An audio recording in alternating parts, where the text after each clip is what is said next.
Two identical homes in a golden triangle can produce completely different long-term outcomes.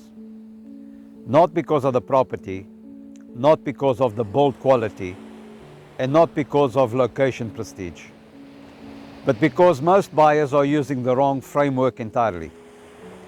They assume prime markets behave the same way. They don't. Because beneath the surface, these markets are driven by different structural forces that most people never separate. And once you see it, you stop analyzing property and start analyzing market behavior. Most people compare assets. Sophisticated buyers compare systems. Because the same home can behave like two entirely different financial instruments, depending on what surrounds it. Not architecture, not finish quality, not even demand strength. Ownership composition. A rental-driven market is fundamentally circulation-based. Demand is shaped by seasonality, occupancy pressure, yield expectations, and external visitor flow. Here, property is not just housing. It is an income-producing asset operating inside a high-frequency system. That changes behavior. Liquidity increases, transaction velocity accelerates, and pricing becomes highly sensitive to short-term shifts in demand. These markets often resemble hospitality systems more than traditional residential ownership. Performance is linked to tourism cycles, rental competitiveness, and operating yield. This creates opportunity, but it also introduces responsiveness. When demand strengthens, pricing moves quickly. When demand softens, repricing is immediate, because ownership is economically active. Owner-weighted markets operate on a different logic entirely. They are not circulation-based. They are retention-based.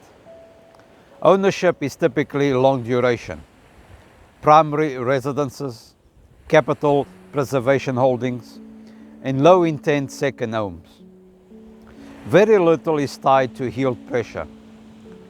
That structure slows transaction flow, reduces forced supply, and compresses volatility through inactivity.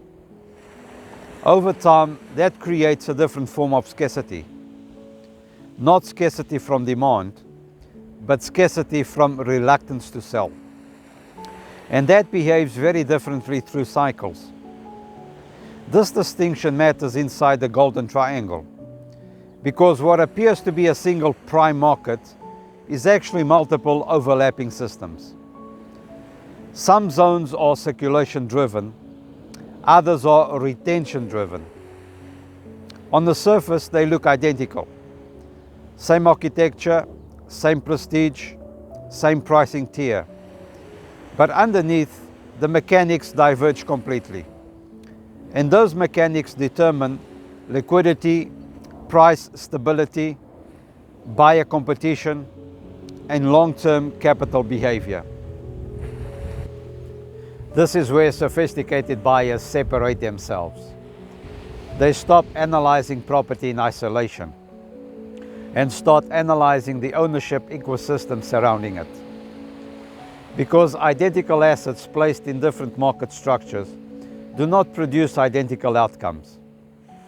They produce structurally different risk and return profiles. The mistake is assuming all prime markets behave defensively. They don't.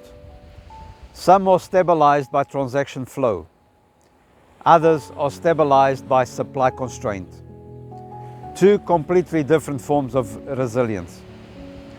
And confusing them leads to fundamentally incorrect expectations. So the real question is not whether a market is good. It is what type of system you are entering.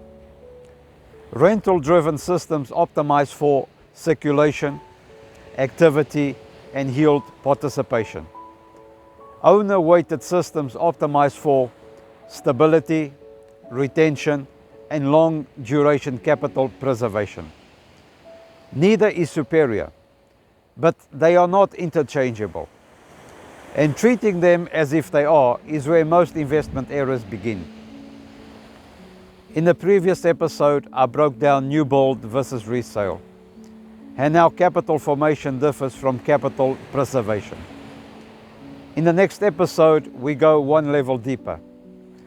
How micro-location can override property quality entirely in long-term performance. Because in prime real estate, the asset matters far less than the behavior of the ownership around it.